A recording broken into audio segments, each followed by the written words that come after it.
What is up, ladies and gents? Welcome back to the Outlook Industries podcast. It's your host, Trevor Johnson, back here in Durango, Colorado to bring you a great episode. Today, I have a local guest that I actually met on a ride called Happy Thursday that we do on Thursdays.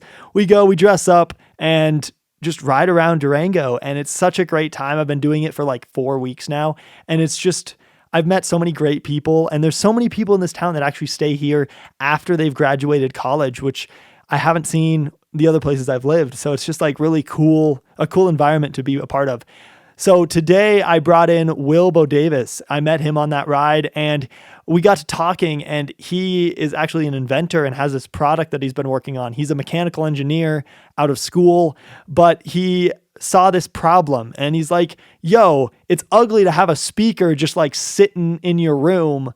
Why don't we turn your painting into a speaker? So he has this great product that he's going to show to us today and talk a lot about. And I really enjoyed this conversation. I ended up getting some drinks with him after the Happy Thursday, and we were talking about this whole product that he has and he's bringing to market and all of the contingencies around it. And I was like, yo, man, you totally need to come on my podcast. It would be so cool, and I really want to hear more.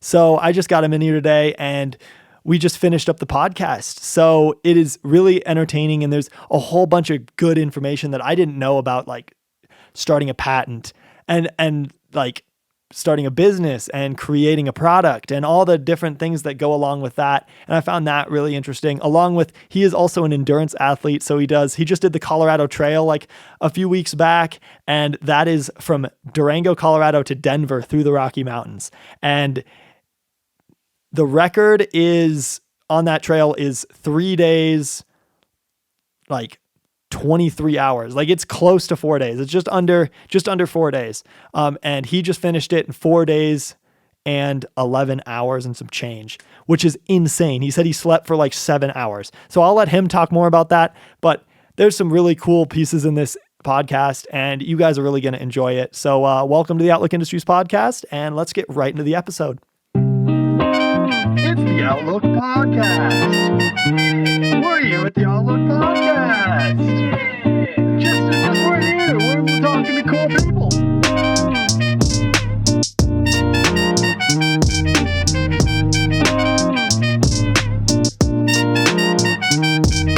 Today I have a business owner, an entrepreneur, product developer. You know, he does it all. Bodewes, how you doing? Bodewes, that's right. Bodewes, yeah. How you doing? I'm doing awesome, man. Yeah. So thank you so much for having me here. Pretty psyched to be doing this. Yeah, thank you for taking some time out of your day to come over here and talk to me. It's awesome.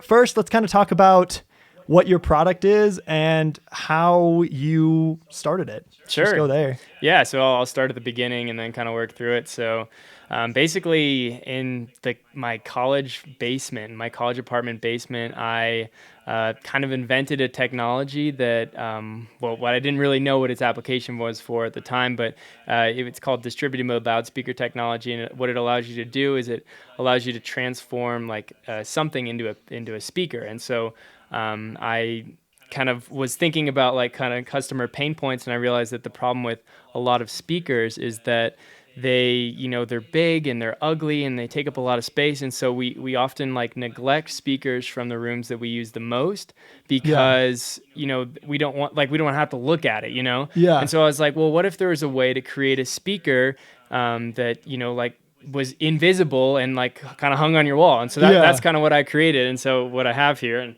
I'll show it up for let's show it. The people that are watching this is a speaker picture, basically. Yeah.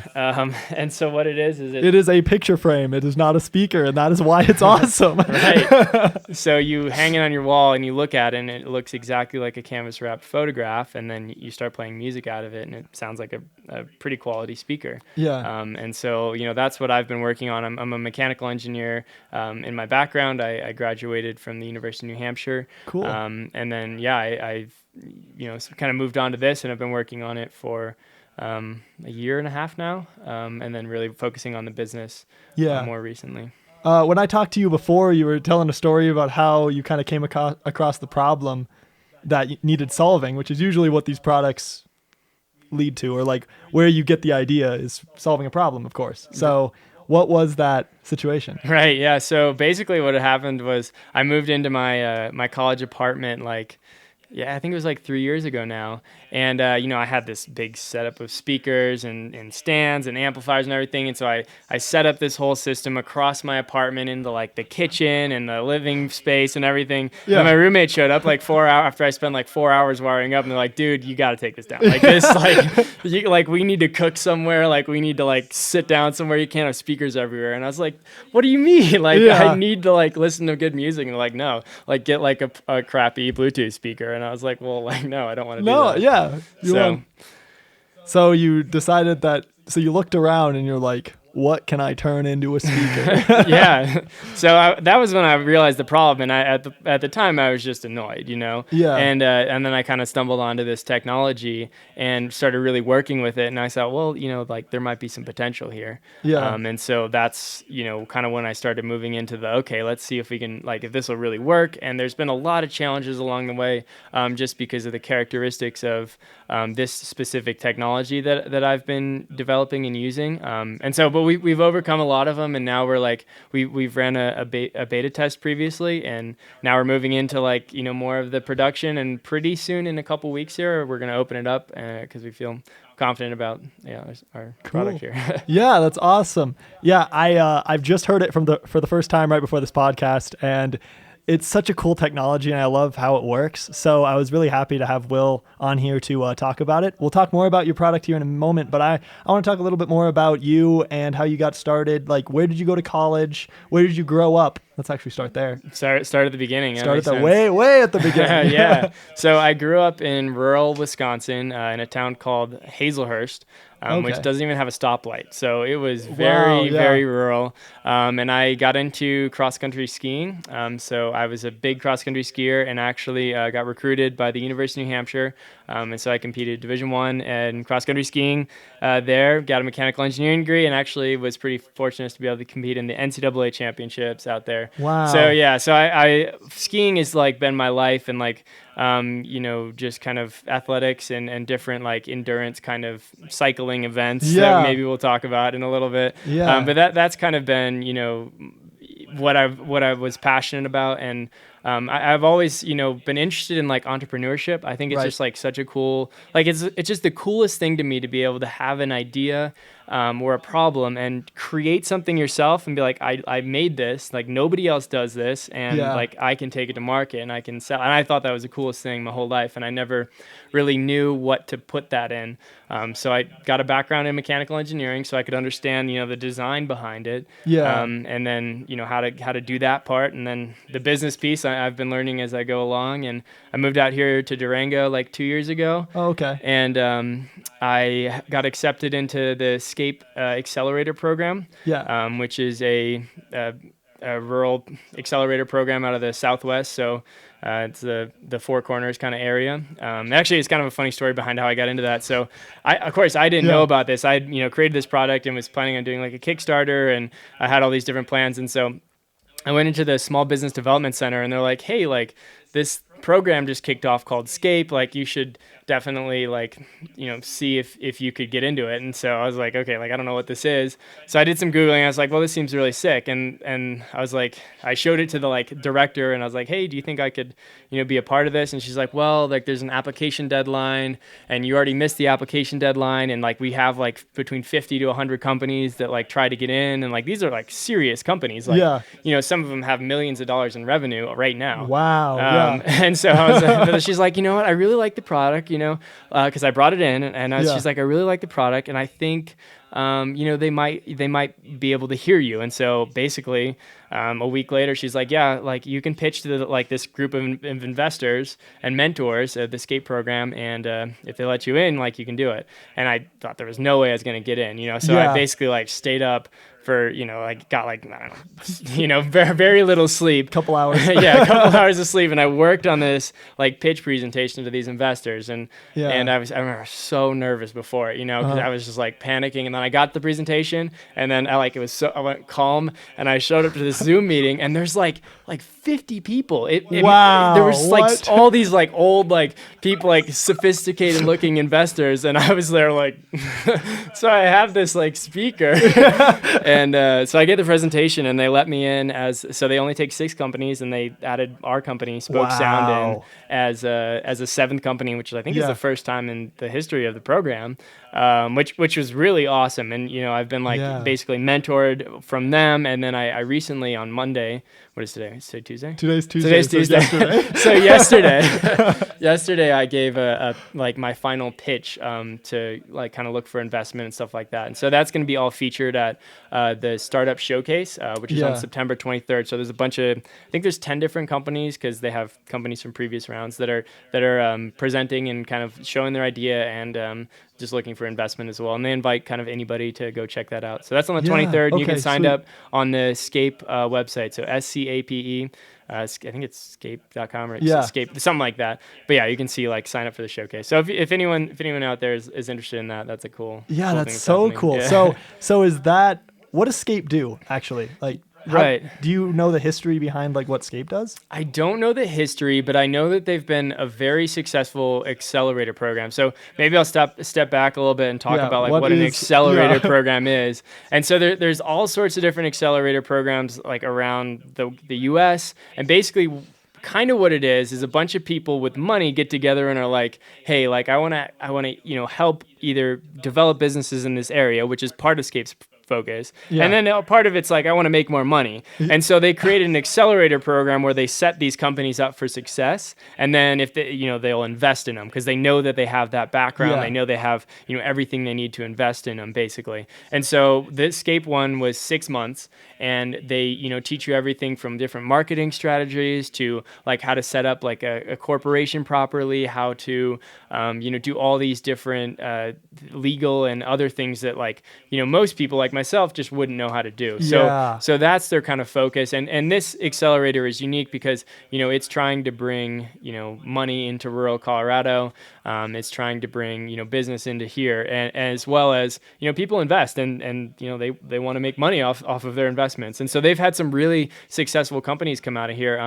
Like MuniRevs, I don't know if you're familiar with them, probably not. Okay. But they just sold for a lot of money. And so these investors got a really good return on their investment. So they got bought out. Another company, the Durango Rocket Ship Company, came through the Escape program. Right now we have some pretty sweet, we have a cannabis fintech banking service that's right in there with me, like a Rerouted, which is a used outdoor gear exchange company. So they're pretty sweet, and there's a bunch of different like, companies in it this year, and they don't focus on speakers, they don't focus on anything like that. Any sort of company, they'll help you mentor and kind of grow the product and grow, the following and do all that stuff. So what are the terms on like investment? Is it like a stake in the company, or how do they go about it? Or is it just different for every investor? It's kind of different for every person. So there's a couple different options that you can do. So one is like you get a stake in the company. Another one is you can do like revenue sharing. So that's what, there's been other companies that have gone through that revenue sharing makes a little more sense because basically the way, and I didn't realize this, the way that investment works is investors really only get paid back when either your company gets bought out or your company goes public. So if your company gets bought, then they get their money. But until that your company gets bought, they don't get anything except for like very small dividends, which you don't pay until you're profitable, so you don't pay for a while, basically. Oh, that's nice. So the investors, they don't make a lot of money until you sell your company. And if if you're successful and you sell your company for like 20 times what they bought in, they get a huge return on their investment. And it's not uncommon for a successful company, to do between 10 and 40x of what they put in. So that's a good investment for these people as well. It's a future investment. Right. Down the line whenever, because especially with tech stuff moves so quick. Right. So it may be close, like investing in tech may give you more of a return quicker because the technology will be bought out, recirculated, and then improved on quicker. Right. Exactly.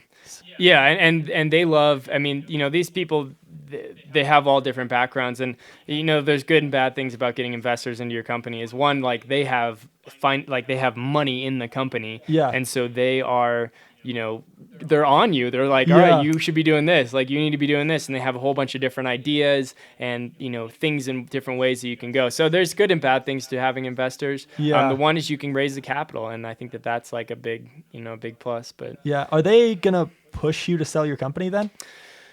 I see. I'm assuming kind of yes. At some point down the road. Now they want to sell it when it makes sense, right? They want to sell it when they think that they can get the highest value from it. Because if they're sitting on your company and you're doing well, let's say you're doing like $2 million in revenue, they'll and they think you're going to do better. They don't want you to sell it because they think you're going to do better. But they're like, all right, well this is where like this is a good point to sell your company. Then they would probably suggest that. But as long as you own majority stakeholder, it doesn't really matter what they say. Like, you're in charge. You know? Exactly. Like, they put the money in already. Like, you're the boss, and you can tell them what to do. Exactly. That's as long as you don't give up more than like 49% or whatever it is. Exactly. So yeah, that's awesome. How did you go about getting like a patent and patenting things? Right. So the patenting process is unique, and actually the technology here is it's a license from like a previous company that we're operating under. So so there's a company called Soundwall. They're out of Boulder, Colorado. They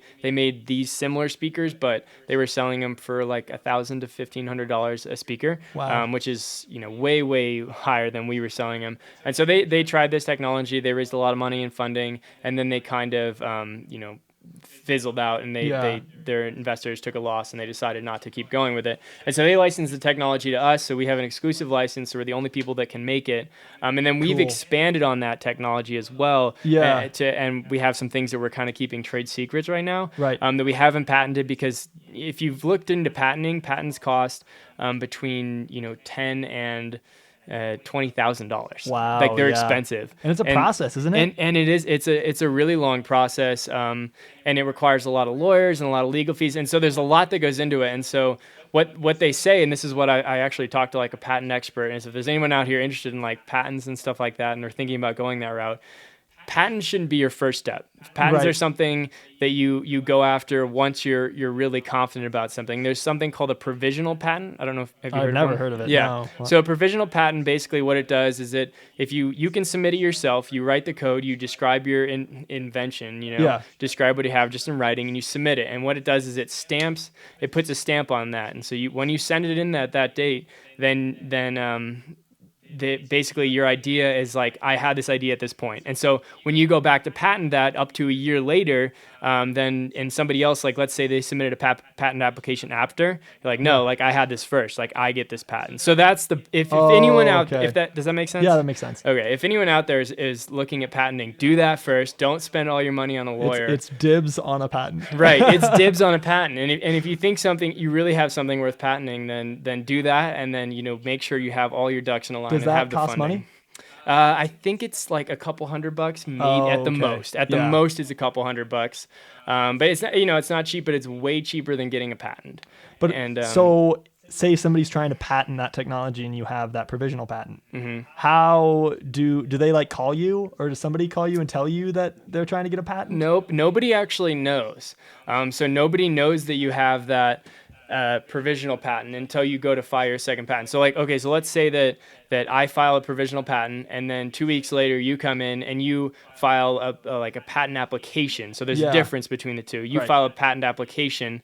So then you would go through the process, and they would get back to you in like a year. Well, if I go in like 6 months later and say, okay, I want to file a patent application now, the patent attorneys would see both of our applications. They say, well, this guy had it first, so yours is thrown out. Void. And so then basically what happens is you just wasted a bunch of money on this patent. On a patent that I can't have. Right, exactly. And getting a patent is one of those things where a patent is only the right to defend it. That's the only right of a patent. So it doesn't mean that you can make something. And this is another thing that I learned. Is like it doesn't entitle you to making something. So like let's say that I create a part on I don't know, a Ferrari. Like I Right, create a part of a Ferrari. It doesn't give me the right to make the Ferrari. It only gives me the right to make that part. Okay. And so like if you patent something that other people already are using, it doesn't give you the right to do that. You may be infringing on somebody else's technology, but you have the right to make your part. So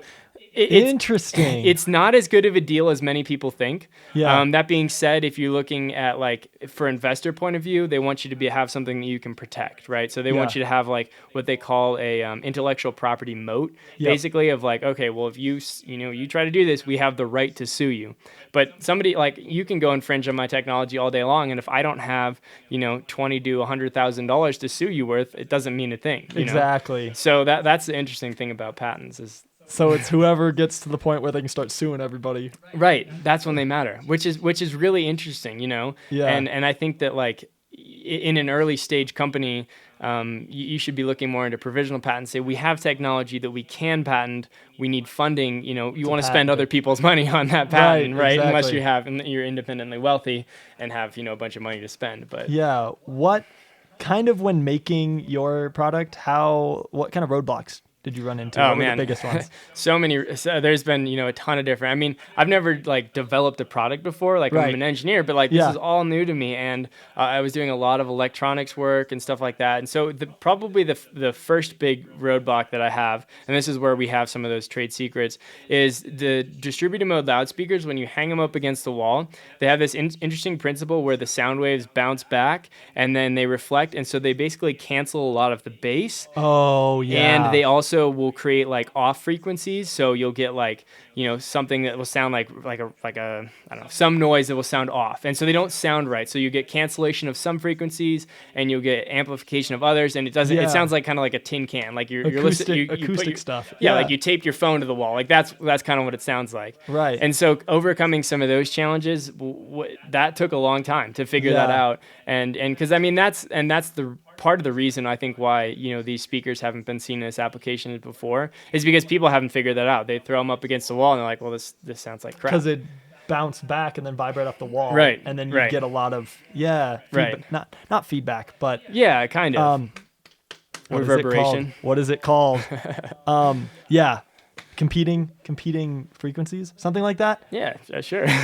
Gosh, I should know this. When the two audio frequencies go over the same spot and cancel each other out instead of. I mean, it's called like peaks and nodes if you do like.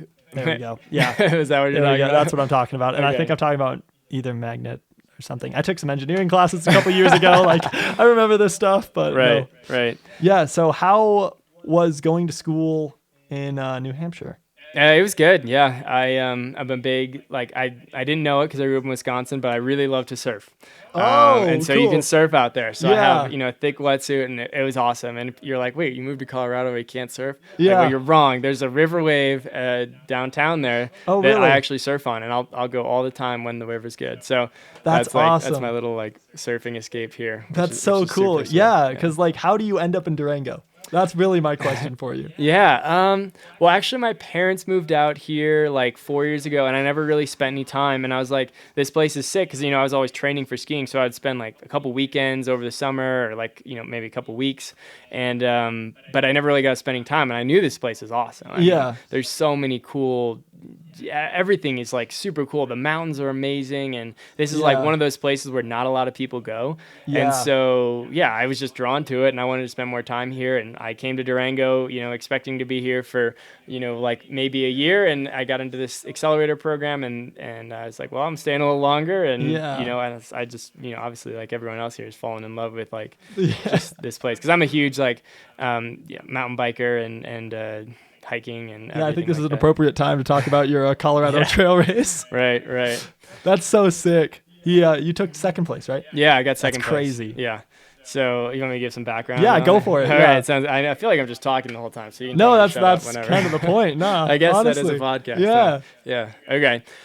Well, so the Colorado Trail Race is 542 mile mountain bike race. Right. So the Colorado Trail spans from Durango to Denver, and it's mostly single track. So if you've ever done any biking, it's not like you're on a gravel road or a paved road. It's like you're winding through the trees. Yeah. You have to hike a bike about 10% of the race, so which means you have to push your bike for like 36 miles, which is a long, Really? yeah, which is a lot of pushing your bike.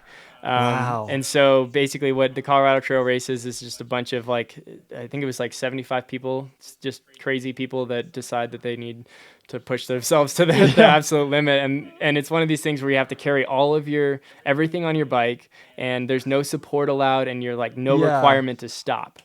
Wow. Yeah, were you gonna say something? Yeah, it's like I've heard a lot about people either trail running the Colorado Trail or biking it, and it just like, how long did you sleep? Right. So that's the kind of the crazy thing, and I didn't think this was possible because I was looking at the previous people, like the people have set the records and done stuff, and I was like, there's no way you can sleep that little. Like that's not physically possible, and like bike that much. And so I started, and the first hour I was like, all right, well I'm gonna sleep like 3 hours the first night, which is like, I was like, I don't know if I'm gonna be able to do that. Yeah. But I slept 3 hours, and at that point I was in second place, which I was like, thought I had no business doing, But basically what happened is it started like this huge like rainstorm came over everybody, and I hid it out in a porta potty, and so I missed the whole rainstorm, and I just took a little nap, in the porta potty, and. And everyone else was caught in this, and so they got all freezing cold, and so they all stopped in this town called Silverton. Yeah. So they stopped there, and except for one other guy. And so then I just like, well, I'm warm, like I'm fine. So I kept going through the town, and I ended up in second place. And so yeah, I slept 3 hours. The next day I woke up and kept going, and was kind of still around second place. I was competing with a couple guys. Yeah. Then the next day I slept 2 hours, and the day after that I slept 1 hour, and then the last night I didn't really sleep. Oh my gosh. Yeah, and so it was crazy. So it took me 4.5 days to do it, just under 4.5 days. So it was like 4 days, 11 hours or something, right? Yeah. That's so crazy. Yeah. So you slept a total of what, like 6-7 hours? Yeah, something like that. Yeah, 7, I think. One night sleep over 4 days while exerting yourself as much as possible. Right. What was your head doing? Dude, it was nuts, man. By the end, and I feel like I'm making this stuff up, but I was like having legitimate like hallucinations. Yeah. Like legitimately, like I watched myself like bike down the trail like from behind myself. Wow. It was nuts, and because my brain was just the point where like I didn't know like if I was dreaming or like awake, basically. Yeah. And one time, this is like still like one of the craziest things. I like wasn't like I was biking down this road, and I was like talking to this this Spanish speaking lady, and we were supposed to inspect the road. Like I was awake, and I was like having this dream of like inspecting the road with this like Spanish speaking lady, and I couldn't understand her, and I was so frustrated. God. And it was light out too, like it was like 6 in the morning, and I was just like, my brain was just thinking it was dreaming at the same time, and like I fell asleep on my bike several times. And I got to the point where I had like a cut on my mouth, and I had some salt and vinegar chips, and so the only way I was staying awake was just like eating these salt and vinegar chips as it like burned as your it face? Burned my mouth, because I was like I needed to finish, and I was like I like forgot what I was doing, but I knew that I needed to get to Denver, and I didn't know why. And it was just like, and that was the last day where everything just like my brain just was like fell apart, and I would start to get like super paranoid about things. Like it was nuts, man. Were you worried about like getting hurt? I probably should have been more. Like I said at the end there, it was just kind of this like determination to get to Denver, and like not really understanding why. I was just like, I knew I needed to get there, and so everything just kind of was like second tune to that. And I don't know why, like that's where my body ended and my brain ended up, but like I wasn't that worried about it. I was trying to be as careful as I could. But, it was crazy. What's the trail like? Is it gnarly, or is it just kind of chill, or like it's gnarly? To give you an example, of the 75 people that started the race this year, less than half finished. Wow. Yeah, so it's very challenging for a lot of people. And now Just to get it done. Yeah. Right, just to finish it, and it's just rocky, rooty. Like your bike has problems with it because just your bike starts to break. Like I broke my derailleur at the end, and I had to try to fix that and kind of limp in. And there's just a lot of like things that can go wrong on it. And so if you're from Durango and you never checked out the Colorado Trail, go run up to or walk up to Goody's, and that's a pretty good representation of what the trail's like. Wow, that's crazy. Yeah. Was it your first time doing it? I had done it the year before just as a ride, so I just kind of chilled with my brother, and we, just rode it. So that was definitely helped out. Like I knew what the trail, I knew kind of what I was getting into, and it was just a question of like, well, how hard could I, push myself, basically. So when did you decide to do it? Well, yeah. So this is not the recommended training route, but I like a month before is when I was like, all right, I'm going to do the Colorado Trail race. And then like 2 weeks before is like when I started training. And then like the night before is when I put everything together.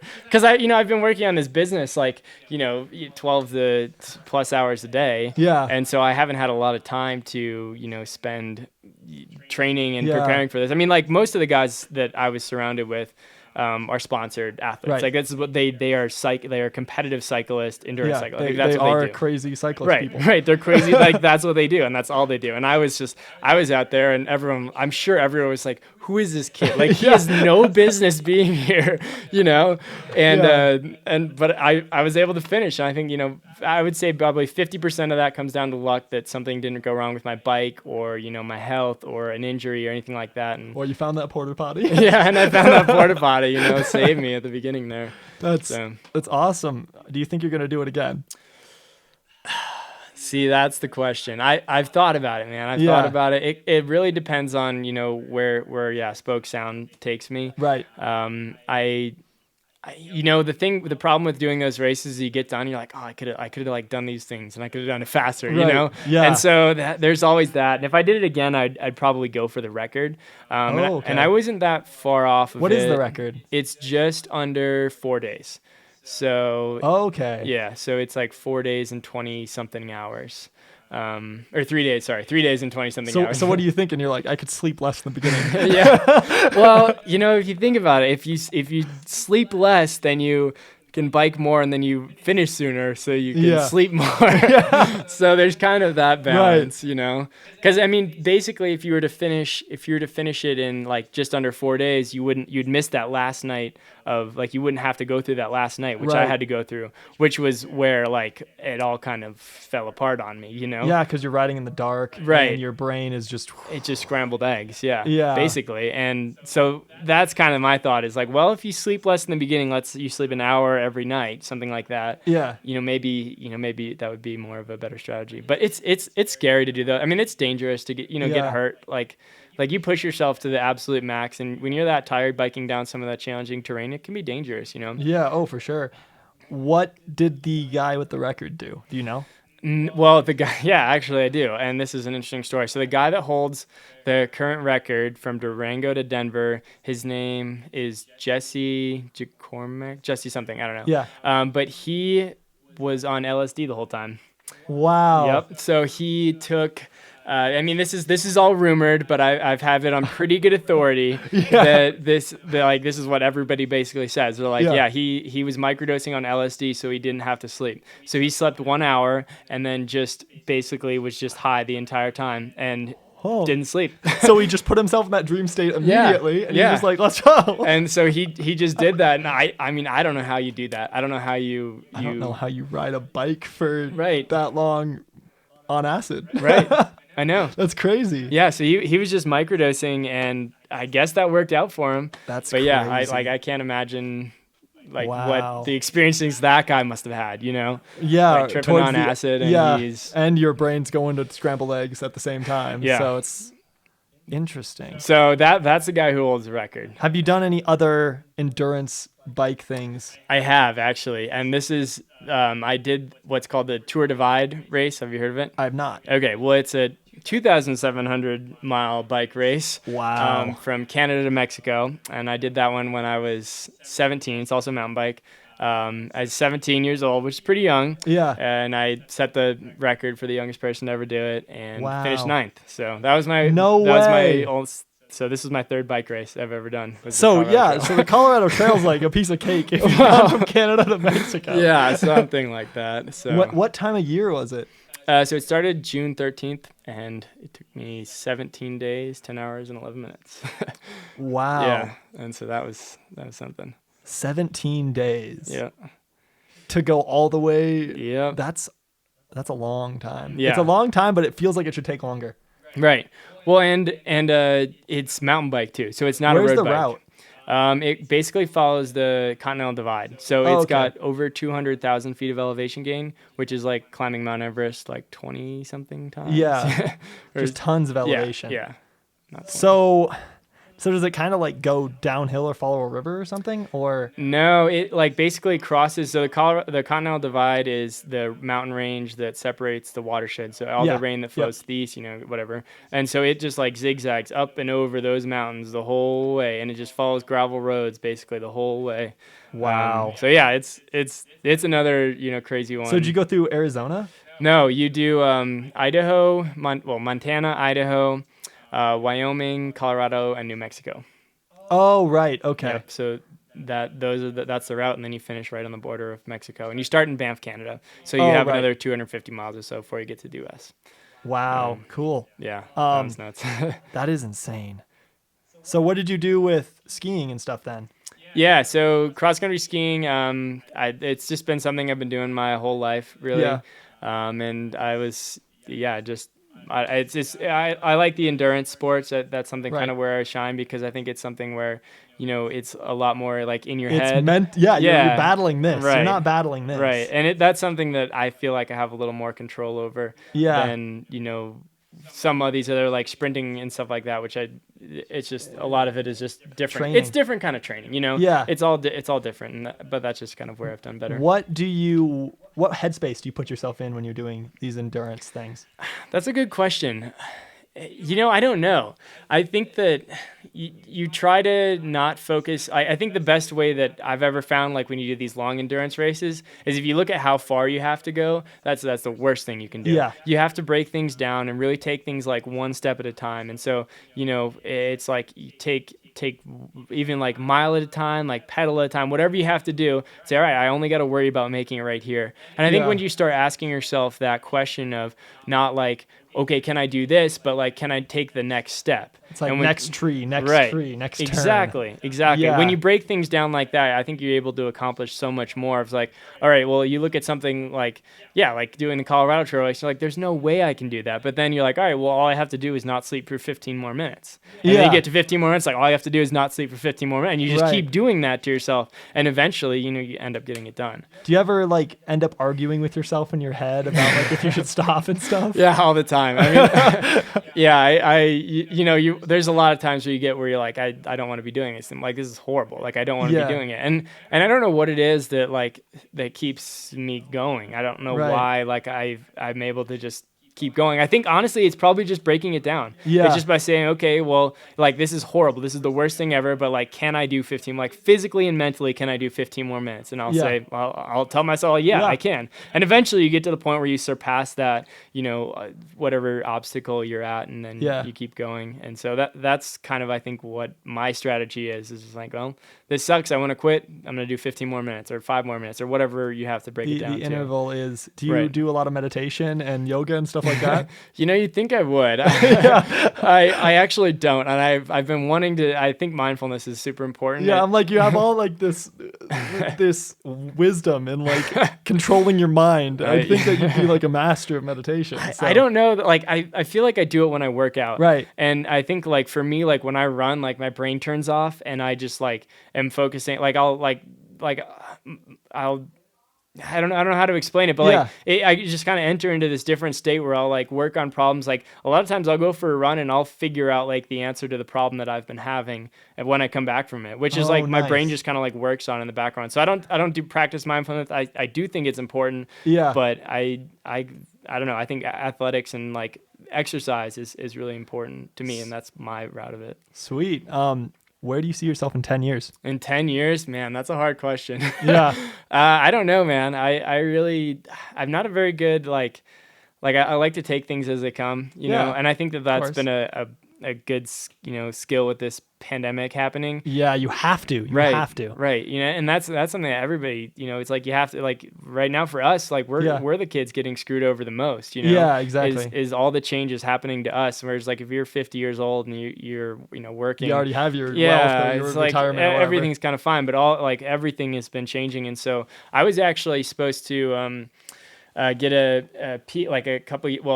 start of the pandemic, I was supposed to be getting a PhD in Australia. And so that's so sick. Yeah. So that was my like kind of plan. Like I'd been working on this, speaker idea for a while, and I wasn't really sure if it was going to go anywhere, and I wasn't sure if I was going to get accepted into this program and blah, blah, blah. So it was kind of one of those things like I wanted to make happen, but I didn't really have that. You were like kick. caught in a limbo between the two. You're like, should I do this? But if I get accepted to go to this program, then I'm going to go to Australia. Right. So you couldn't really commit to the speaker thing. Right, exactly. And that was the case. And then I got accepted, and they offered me a full scholarship and everything. Wow. Yeah. Nice. And so I was going to do, research on like artificial intelligence and for the environment. Like that was what I was going to do. And I had it all set up, and then the years gone by, and I would not have been able to get into the country. And so they've been really locked down for COVID. And so then but it's great. Honestly, I think it's really the kick I needed to say, okay, like you need to take this seriously. And and so then I did, and I, completely different life trajectory switch right there. So did they defer your thing, or is it just like, so they no more? Yeah. So, I mean, it's still like I could go if I wanted to. I still have the opportunity to do that. But now that I've put so much time and I really believe in this like product that I have, I'm not really as interested right now. Right. Maybe like 5 years down the road, if like, this company sells or something like that, then I would consider maybe going. Is that a PhD program? PhD. Yep. Okay. Do you have your master's? I don't. No. Okay. So it was a fast track PhD program that they were offering. Cool. Yeah, how long like would that take? For me, I was hoping to get it done in 4 years. Okay. So it's a long haul. It's commitment. Yeah. So and I was interested in. I mean, it's got some really I think artificial intelligence is just like super interesting. And super scary. At the same time. Yeah. You're like controlling this new technology that like Stephen Hawking said that it's going to end the world or whatever. So you're like, what am I doing? Right. Yeah. Well, and that's kind of why I was like, I want to be a part of this so that I can say like, if I implement it, like, I want to do it the right way. And so if you've listened to like Elon Musk or any of the like visionaries Elon out there, hates artificial intelligence. Yeah. Right. Yeah. Right. And that's because I mean, I totally believe with him. It's like, if you think about evolution, we're just creating a different evolution. It's just not our species that are going to live on. Like we're creating computers that are going to evolve faster than us and take over. I know that sounds crazy, but dude, I think it's like, but once it happens, it would happen. Yeah. It would like, there'd be a switch, there'd be a turn. And then all of a sudden, like everything would be run by computers and AI. Yeah, kind of. Or like, that's like what they're saying. Yeah. Like, that's what Elon and stuff. There's like that one contingency where like, I forget what it is, but there's something that is wrong with AI that you like can't imitate that keeps them from like taking over or whatever. I know don't what I'm talking about? know. Like, I mean, there's some AI that can like have the ability to write code. Yeah. I think that the motive is the thing that they're struggling with, kind of. Yeah. Is like AI doesn't have a motive to continue to improve Right, itself. Like it has no, yet, at least to my knowledge, and this could change. But I think that where people think like AI is going to come over and they're going to like, arm the like Terminator type stuff. I don't think that's what's going to happen. No. It's going to be like artificial intelligence just created you this purpose, and it does this purpose very well, and humans are interfering with the thing that it wants to do, that we designed it to do. And so instead of it like attacking us like you would think it'd be, it's like, it's like if we build a house and there's an anthill there, like we're not going to stop our house and, build the house around the anthill. We're just going to like smush the anthill, and not care about it. Artificial intelligence has the opportunity to do that with us. Like, like this is our goal. We don't really care. Right. Yeah. And they'll probably do some like new way of killing, or doing whatever to people that has never even been thought of. You know what I did hear? I was listening to, I think it was a Joe Rogan podcast, but they were talking about how like technology is taking over our jobs or whatever. In the way that, technology is taking over your jobs, but technology doesn't need to be paid. Right. So like there's still that money. It's just we're going to end up circulating it a different way. Yeah, right. The thing is like it starts to, does that add to the, the wealth gap? Yeah. And that's the real question, Yeah. And I don't have the answer for that. I'm not an economist. That's for sure, and I don't know. I mean, I think Elon Musk definitely thinks that some sort of like universal basic income is going to be the future. Yeah. But yeah, the question is, when you don't have a job anymore, what's your purpose? How do you find meaning in life when nobody, like very few people have actual jobs or and have you're power of any sort, really. Right. And you're just getting money from the government. I mean, what does that look like? That's another like scary future that's going to come up as well. Yeah, that's insane. Sweet. Well, I think we've talked enough. Thank you, Will, for coming. I have one more question that I ask everybody before we leave. Yeah. And what is your meaning of life? Ooh, what is my meaning? I think that for me, doing something important is the most important thing. Well, in my life, is to look back. And I mean, I don't think that like having fun has never been like a big consideration of mine of like whether or not I was having fun. It's more of doing something important and doing something meaningful. And I don't know where that comes from, but it's always been something that's been important to me. And so, I think that I look at like this company as a avenue to get to the place where I can do something important and something impactful. So. Yeah, because it's comes along that line of, it's like it's more fun and more fulfilling to like give than it is to receive. Exactly. So it's like if you give a product to the market that is really helping people, it's going to be way more fulfilling and make you happier. Right. So I totally understand that. That's awesome. Well, thank you again for coming over and taking some time to sit down with me. Thank you guys all for listening. And I hope you have a great rest of your day, evening, morning, whatever time you're listening to this podcast. And I will see you guys in the next one. Thank you.